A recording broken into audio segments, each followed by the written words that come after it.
എല്ലാവർക്കും നമസ്കാരം. എൻ്റെ പേര് മോഹന സുരേഷ്. ശ്രീനാരായണ ഗുരു ഓപ്പൺ യൂണിവേഴ്സിറ്റിയുടെ BA ഫസ്റ്റ് മലയാളം കോഴ്സിൻ്റെ തേർഡ് സെമ്മിലെ ഭാഷാശാസ്ത്ര പഠനത്തിലെ ഫസ്റ്റ് ബ്ലോക്കിലെ തേർഡ് യൂണിറ്റാണ് ഞാനിവിടെ പറയാൻ പോകുന്നത്.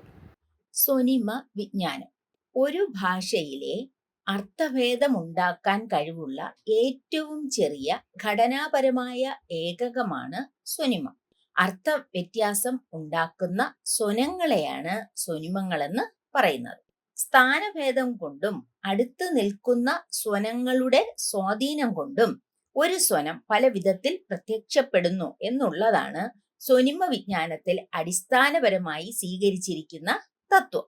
ഉച്ചാരണ ശബ്ദങ്ങൾ ഭാഷയിൽ പ്രവർത്തിക്കുന്നത് എങ്ങനെ എന്നുള്ള പഠനമാണ് സ്വനിമ വിജ്ഞാനത്തിന്റെ പ്രവർത്തന മേഖല. ഒരേ സ്വനിക സാഹചര്യത്തിൽ പ്രത്യക്ഷപ്പെട്ട് അർത്ഥഭേദം ജനിപ്പിക്കുന്ന സ്വനങ്ങൾക്ക് വ്യതിയയമുണ്ട്. വ്യതിയയമുള്ള സ്വനങ്ങളെ ആ ഭാഷയിലെ വ്യത്യസ്ത സ്വനിമങ്ങളായി കണക്കാക്കുന്നു. സ്വനങ്ങളുടെ അർത്ഥപരമായ വിന്യാസത്തിന് സ്വനിമ വിജ്ഞാനം ഊന്നൽ നൽകുന്നു. പാണിനിയുടെ മഹേശ്വര സൂത്രത്തിൽ ഉച്ചാരണത്തെ ആസ്പദമാക്കി വർണ്ണങ്ങളെ വർഗീകരിച്ചിട്ടുണ്ട്. ആധുനിക ഭാഷാശാസ്ത്രത്തിലെ സ്വനിമത്തിന് സമാനമായി കാണാവുന്നതാണ് വർണ്ണങ്ങളെ. ഓരോ വർണ്ണത്തിനും നിരവധി ഉപവിഭാഗങ്ങളെയും പാണിനി വിശദീകരിക്കുന്നുണ്ട്. സ്വനിമത്തെക്കുറിച്ച് ആദ്യമായി പ്രതിപാദിച്ചത് 1893 പോളിഷ് ഭാഷാശാസ്ത്രജ്ഞനായ ബോദോയിൽ കോർത്തിനെ പ്രസിദ്ധീകരിച്ച ഒരു പ്രബന്ധത്തിലാണ്. ഫൊണീമ എന്ന പദമാണ് കോർത്തിനെ ഉപയോഗിക്കുന്നത്. മാനസിക സ്വന വിജ്ഞാനത്തിന്റെ അടിസ്ഥാനമായാണ് ഈ പദം ഉപയോഗിച്ചത്. പ്രേഗ് കളരിയിലെ നിക്കോളെ ട്രൂബസ്കി, ലിയാൻഡോ ബ്ലൂംഫീൽഡ് തുടങ്ങിയവരാണ് സ്വനിമ സങ്കല്പത്തിന് സൈദ്ധാന്തിക അടിത്തറയും വികാസവും നൽകുന്നത്. ഭാഷ എന്നത് ചിഹ്നശാസ്ത്രമെന്ന മഹാവിജ്ഞാനത്തിന്റെ പ്രധാന ശാഖയാണെന്നും വിവിധ മാനുഷിക വിജ്ഞാനങ്ങൾ ഇതുമായി ഗാഢബന്ധം പുലർത്തുന്നുവെന്നുമുള്ള തിരിച്ചറിവിൽ നിന്ന് ചിഹ്നശാസ്ത്രമടക്കമുള്ള മേഖലകൾ വികസിച്ചപ്പോഴാണ് സ്വനിമം എന്ന സംജ്ഞ ഈ പരസ്പര ബന്ധത്തിന്റെ താക്കോൽ ശാസ്ത്രമായി വർത്തിച്ചത്. നരവംശശാസ്ത്രം, മനഃശാസ്ത്രം തുടങ്ങി നിരവധി വിജ്ഞാനങ്ങളിൽ ഇന്ന് സ്വനിമം സമാന പദാവലികളെ രൂപവത്കരിക്കുന്നു. സംസാരിക്കുമ്പോൾ ഉച്ചരിത ശബ്ദങ്ങളിൽ വരാവുന്ന എല്ലാ വ്യത്യാസങ്ങളും ആശയഗ്രഹണത്തിന് ആവശ്യമുള്ളതല്ല. എല്ലാ വ്യത്യാസങ്ങളും എല്ലാ വ്യക്തികളും സംസാരിക്കുന്നത് ഒരേപോലെയല്ല. വ്യക്തിഭേദം, സാഹചര്യഭേദം എന്നിവ ഉച്ചാരണത്തിൽ മാറ്റം വരുത്തുന്നു. ഇങ്ങനെയുള്ള ഉച്ചാരണ ഭേദങ്ങളിൽ നിന്നും ആത്യന്തിക ലക്ഷ്യമായ അർത്ഥബോധത്തിന് ഉപയുക്തങ്ങളായ ശബ്ദഖണ്ഡങ്ങളെ മാത്രം വേർതിരിച്ചു കാണിക്കുകയാണ് സ്വനിമ വിജ്ഞാനത്തിൽ ചെയ്യുന്നത്. ഒരു ഭാഷയിലെ അർത്ഥവ്യാവർത്തത്തിന് ആവശ്യമായ സ്വനമാത്രകൾ ഏതെല്ലാമെന്ന് വിശകലനത്തിലൂടെ നിർണയിച്ച് കാണിച്ചു തരുന്നു. അങ്ങനെയുള്ള ശാബ്ദിക മാത്രകളാണ് ഭാഷയിലെ അടിസ്ഥാന വർണ്ണങ്ങൾ. അവയ്ക്കാണ് ലിപികൾ ആവശ്യമായി വരുന്നത്. അതുകൊണ്ടാണ് KN പൈക്കിന്റെ സ്വനിമ വിജ്ഞാനം എന്ന ഗ്രന്ഥത്തിന് ഭാഷകളെ എഴുത്തിലൊതുക്കുന്ന വിദ്യ എന്ന ഉപശീർഷകം അദ്ദേഹം കൊടുത്തിട്ടുള്ളത്. സ്വനവും സ്വനിമവും തമ്മിലുള്ള അടിസ്ഥാനപരമായ ബന്ധം എന്താണ്? ഏറ്റവും ചെറിയ ഭാഷാ ശബ്ദങ്ങളാണ് സ്വനങ്ങൾ എന്നത്. സ്വയം അർത്ഥമില്ലാത്തതും എന്നാൽ നിശ്ചിത പരിതസ്ഥിതികളിൽ അർത്ഥവ്യത്യാസം ഉണ്ടാക്കാൻ കഴിവുള്ളതുമായ വർണ്ണങ്ങളാണ് സ്വനിമ. സ്വനിമ പഠനം ഭാഷാ വിശകലനവും സ്വനപഠനം ഭാഷണ അപഗ്രഥനവുമാണ്. സ്വനം ഭാഷണത്തിന്റെയും സ്വനിമം ഭാഷയുടെയും ഏകകമാണ്. സ്വനോൽപാദന പ്രക്രിയ. ശ്വസനം, ഭക്ഷണം എന്നീ പ്രാഥമിക ധർമ്മങ്ങളുള്ള അവയവങ്ങളുടെ ദ്വിതീയ ധർമ്മമാണ് ഉച്ചാരണം. ശ്വാസകോശത്തിൽ നിന്ന് ബഹിർഗമിക്കുന്ന വായുവിന് വായുടെ ഉൾവശത്ത് വെച്ച് തടസ്സം നേരിട്ടതിന് ശേഷമാണ് വായുവിലൂടെയോ മൂക്കിലൂടെയോ പുറത്തേക്ക് പോകാൻ കഴിയുന്നതും തദ്വാര ഭാഷണസ്വനങ്ങൾ സൃഷ്ടിക്കപ്പെടുന്നത്. നമുക്ക് 2 തരം ഉച്ചാരണ അവയവങ്ങളാണുള്ളത്: ചലന സ്വഭാവമുള്ളവയും ഇല്ലാത്തവയും.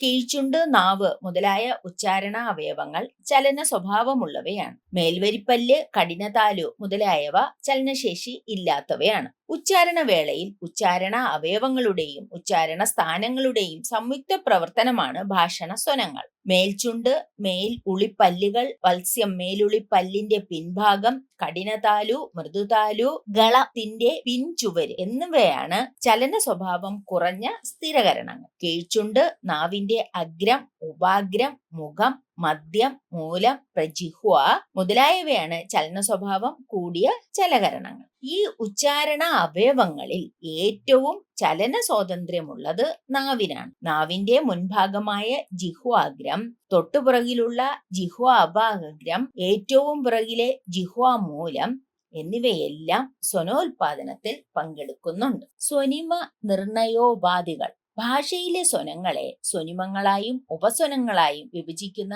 ഏർപ്പാടാണ് സ്വനിമ നിർണയം. അതിന് 4 മാർഗങ്ങളാണ്: വിതരണം, ഉച്ചാരണ സാദൃശ്യം, വിതരണ സൗകര്യം, മിതത്വം. അതിൽ വിതരണം എന്നത് സ്വനിമ നിർണയത്തിന്റെ ആദ്യപടിയാണ്. ഒരു സ്വനം ഏതെല്ലാം സാഹചര്യത്തിൽ പ്രത്യക്ഷപ്പെടുമോ ആ സാഹചര്യങ്ങളെ ആ സ്വനത്തിന്റെ വിതരണം അല്ലെങ്കിൽ ഡിസ്ട്രിബ്യൂഷൻ ആയി കണക്കാക്കാം. ഉദാഹരണത്തിന് മലയാളത്തിലെ ങകാരം മാങ്ങ, തേങ്ങ മുതലായവയിലേതുപോലെ ഇരട്ടിച്ച രൂപത്തിലും തങ്കം എന്നിവയിലേതുപോലെ കവർഗ വ്യഞ്ജനങ്ങൾക്ക് മുമ്പിലും മാത്രം കാണപ്പെടുന്നു. ഇങ്ങനെ പ്രത്യക്ഷപ്പെടുന്ന സാഹചര്യം നോക്കിയാണ് വിതരണം നിർണയിക്കുന്നത്. എല്ലാ സ്വനങ്ങൾക്കും ഒരേ തരത്തിലുള്ള വിതരണമല്ല ഉള്ളത്. മലയാളത്തിലെ പ എന്ന സ്വനത്തിന് പദാദിയിലും, പറ പദമധ്യത്തിലും, തപസ് പദ അന്ത്യത്തിലും, രൂപ ഇരട്ടിച്ചും, കപ്പ വ്യഞ്ജനങ്ങളോട് ചേർന്നും, അമ്പ്, വമ്പ് അങ്ങനെ ഉള്ള ഒരു വിതരണ ക്രമമാണ് കാണാറുള്ളത്. ഉച്ചാരണ സാദൃശ്യം. ഒരു സ്വനിമത്തിന്റെ ഉപസ്വനങ്ങൾക്കെല്ലാം ഉച്ചാരണ സാദൃശ്യം ഉണ്ടായിരിക്കും. കകാരവും പകാരവും തികച്ചും ഭിന്നങ്ങളാകയാൽ അവയ്ക്ക് ഉപസ്വനങ്ങളാകാനുള്ള സാധ്യത കുറവാണ്. എന്നാൽ വർസ്യ, ദന്ത്യ, നകാരങ്ങൾക്ക് ധ്വനി സാദൃശ്യം കൂടുതലാണ്. സ്വനങ്ങൾക്ക് ഉച്ചാരണ സ്ഥാനങ്ങൾ അടുത്ത് വരുമ്പോഴും ഉച്ചാരണ പ്രകാരങ്ങൾ സദൃശ്യങ്ങളോ സദൃശ്യങ്ങളാകുമ്പോഴും പൂരകബന്ധത്തിൽ വർത്തിക്കാനുള്ള പ്രവണത കൂടുതലാണ്. വിതരണ സൗകര്യം. വർണ്ണമാലയിലെ സ്വനിമങ്ങൾക്ക് ഒരു പൊതുക്രമം ഉണ്ടെങ്കിൽ വിതരണ സൗകര്യം കൂടുതലായിരിക്കും. വർഗാക്ഷരങ്ങൾ പൊതുവെ ഖര, അധിഖര, മൃദുഘോഷ, അനുനാസികകൾ എന്ന ക്രമത്തിലാണെങ്കിലും വർസ്യവർഗത്തിന് അധിഖര മൃദുഘോഷങ്ങളില്ല. ഈ ക്രമരാഹിത്യം മൂലം വത്സ്യ ഖരാനുനാസികകളെ വർണ്ണമാലയിൽ നിന്ന് ഒഴിവാക്കിയിട്ടുണ്ട്. വിതരണം കൂടുതൽ സൗകര്യപ്രദമാകുന്ന പക്ഷം ചില സ്വനങ്ങളെ ഉപസ്വനങ്ങളോടോ സ്വനിമങ്ങളായോ തന്നെ കണക്കാക്കാവുന്നതാണ്. പ്രകാരത്തിന്റെ ഇരട്ടിപ്പായി റ്റകാരത്തെ കണക്കാക്കുന്നത് സൗകര്യപ്രദമാണ്. അപ്പോൾ അകർമ്മകത്തിൽ നിന്ന് സകർമ്മകമുണ്ടാകുന്നത് ഇരട്ടിപ്പ് മുഖേനയാണെന്ന് പറയാൻ കഴിയും. ഉദാഹരണത്തിന് നീറുന്നു ഇരട്ടിപ്പോടുകൂടി നീറ്റുന്നു, ആറുന്നു ആറ്റുന്നു, മാറുന്നു മാറ്റുന്നു. എന്നാൽ ഇവയ്ക്ക് ഉച്ചാരണ സാദൃശ്യമില്ലെന്ന് പറഞ്ഞ് ഭിന്ന സ്വനിമങ്ങളായി കണക്കാക്കുകയാണെങ്കിൽ റകാരം റ്റകാരമാകുന്നതെങ്ങനെ എന്ന് വിവരിക്കുവാൻ ബുദ്ധിമുട്ടായിരിക്കും. വിതരണ സൗകര്യത്തിനു വേണ്ടി ഒരു സ്വനത്തെ ഒരിടത്ത് ഒരു സ്വനിമത്തിന്റെ ഉപസ്വനമായും മറ്റൊരിടത്ത് മറ്റൊരു സ്വനിമമായും കണക്കാക്കാം. മലയാളത്തിലെ രേ റ കാരങ്ങൾ വ്യത്യസ്ത സ്വനിമങ്ങളാണ്. ഉദാഹരണത്തിന് കര, കറ, കരി, കുറി. എന്നാൽ കൂട്ടക്ഷരങ്ങളിൽ മൃദു ഒഴിച്ചുള്ള ഏത് വ്യഞ്ജനത്തിനു മുൻപ് ആയിരുന്നാലും റകാരധ്വനി തന്നെയായിരിക്കും. ഉദാഹരണം അർക്കൻ, വർഗം, ചർച്ച.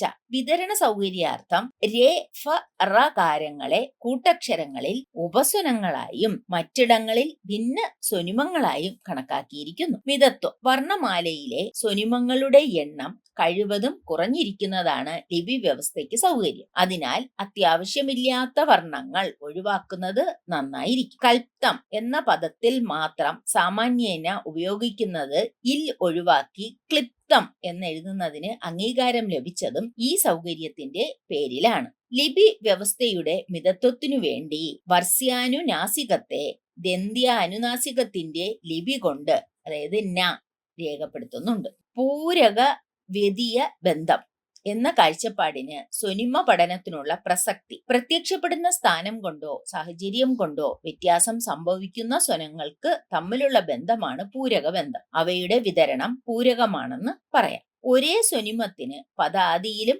പദമധ്യത്തിലും പദാന്ത്യത്തിലും ധ്വനിഭേദം ഉണ്ടാകാം. ഈ ഭേദങ്ങൾ വ്യത്യസ്ത സ്വനിമങ്ങളാകുന്നില്ല. സ്വനങ്ങളുടെ രൂപഭേദങ്ങളെ ആകുന്നുള്ളൂ. കഥ, തുക, തങ്കം എന്നിവയിലെ കകാരം എല്ലായിടത്തും ഒരുപോലെയല്ല.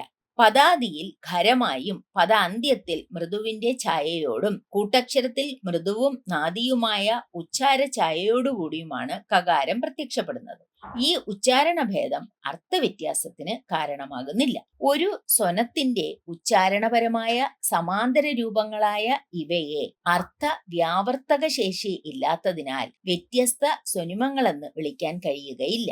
സ്വനിമങ്ങൾക്കിങ്ങനെ സന്ദർഭാനുസരണം സംഭവിക്കുന്ന ഉച്ചാരണ ഭേദങ്ങളാണ് ഉപസ്വനങ്ങൾ. പരസ്പര പൂരകങ്ങളായ വിതരണത്തോടു കൂടിയ സ്വനങ്ങൾ ഉച്ചാരണ സാദൃശ്യമുള്ളവയാണെങ്കിൽ അവയെ ഉപസ്വനങ്ങളായി കണക്കാക്കാം. കകാരത്തിന്റെ പ്രത്യക്ഷവൽക്കരണം സാഹചര്യ ബന്ധമാണ്. അവ എവിടെയെല്ലാം പ്രത്യക്ഷപ്പെടുന്നു എന്ന് നമുക്ക് പ്രവചിക്കാനാകും. ഇങ്ങനെ പ്രവചനീയ സാഹചര്യങ്ങളിൽ പ്രത്യക്ഷപ്പെടുന്ന സ്വനങ്ങൾ ഉപസ്വനങ്ങളും ഉപസ്വനങ്ങൾക്ക് തമ്മിലുള്ള ബന്ധം പൂരകവുമായിരിക്കും. ലീനധ്വനി എന്നാൽ എന്ത്? സ്വരവ്യഞ്ജനങ്ങളുടെ ഉച്ചാരണ രീതികളെ ആധാരമാക്കി വർഗീകരണം സാധ്യമാണ്. സ്വരമെന്നും വ്യഞ്ജനമെന്നും വേർതിരിച്ചു കാണിക്കാൻ കഴിയുന്നത് കൊണ്ട് അവയെ വ്യതിരിക്ത ധ്വനികൾ എന്ന് വിളിക്കാൻ സാധിക്കും. എന്നാൽ ചില ധ്വനിവിശേഷങ്ങൾ ഇതുപോലെ വേർതിരിച്ച് കാണിക്കാൻ കഴിയുകയില്ല. അവ വ്യതിരിക്ത ധ്വനികളുടെ ഉച്ചാരണത്തിൽ ലയിച്ചു ചേർന്നിരിക്കും. ഇവയാണ് ലീനധ്വനികൾ. ഇവയെ വേർതിരിച്ച് കാണിക്കാൻ കഴിയില്ല എന്ന അർത്ഥത്തിൽ അഖണ്ഡധ്വനികൾ എന്നും വ്യതിരിക്ത ധ്വനികളുടെ ഉച്ചാരണത്തിന് മുകളിൽ ഉയർന്നു കേൾക്കുന്നത് എന്ന അർത്ഥത്തിൽ ഉപരിധ്വനികൾ എന്നും പറയുന്നു. ലീനധ്വനികൾ ദൈർഘ്യം, സ്ഥായി, ഈണം, ദാർഢ്യം അങ്ങനെയാണ്. സ്വനിമ സങ്കല്പം ആധുനിക സിദ്ധാന്തമായി അവതരിപ്പിക്കപ്പെട്ടത് ബ്ലൂംഫീൽഡിന്റെ ലാംഗ്വേജ് എന്ന കൃതിയിലാണ്. അർത്ഥ വ്യാവർത്തനത്തിന് കാരണമാകുന്ന സ്വനങ്ങളാണ് സ്വനിമങ്ങൾ. സ്വനിമത്തിന്റെ പ്രവൃത്തിപദ വ്യതിയാനങ്ങളാണ് ഉപസ്വനങ്ങൾ. പ്രത്യക്ഷപ്പെടുന്ന സ്ഥാനം കൊണ്ടോ സാഹചര്യം കൊണ്ടോ വ്യത്യാസം സംഭവിക്കുന്ന സ്വനങ്ങൾ തമ്മിലുള്ള ബന്ധമാണ് പൂരകബന്ധം. രണ്ടു തരം പൂരകബന്ധമുണ്ട്: ഭാഗിക പൂരകവും ബഹുവിധ പൂരകവും. മലയാളത്തിലെ സ്വനിമമാലയിൽ 6 സ്വരങ്ങളും 28 വ്യഞ്ജനങ്ങളുമുണ്ട്. മലയാളത്തിലെ വ്യഞ്ജന സ്വനിമങ്ങൾ സ്പർശം, സ്പർശഘർഷം, അനുനാസികം, പാർശ്വികം, ഉൽക്ഷിപ്തം, ഘർഷം, പ്രവാഹി എന്നിങ്ങനെ തരംതിരിച്ചിരിക്കുന്നു. മലയാളത്തിലെ സ്വനിമമാലയിൽ 11 വർണ്ണങ്ങളുണ്ട്. സ്വനിമ നിർണയത്തെ പൈക്കിന്റെ പൂർവകൽപ്പനകൾ എന്നാണ് അറിയപ്പെടുന്നത്. സ്വനിമ നിർണയത്തെക്കുറിച്ച് വിവരിക്കുന്ന പൈക്കിന്റെ കൃതിയാണ് phonemics, a technique for reducing language to writing എന്നത്. ഈ വീഡിയോ ഇഷ്ടപ്പെട്ടെങ്കിൽ ലൈക്ക് ചെയ്യുക, സബ്സ്ക്രൈബ് ചെയ്യുക, മാക്സിമം ഷെയർ ചെയ്യുക. നന്ദി, നമസ്കാരം.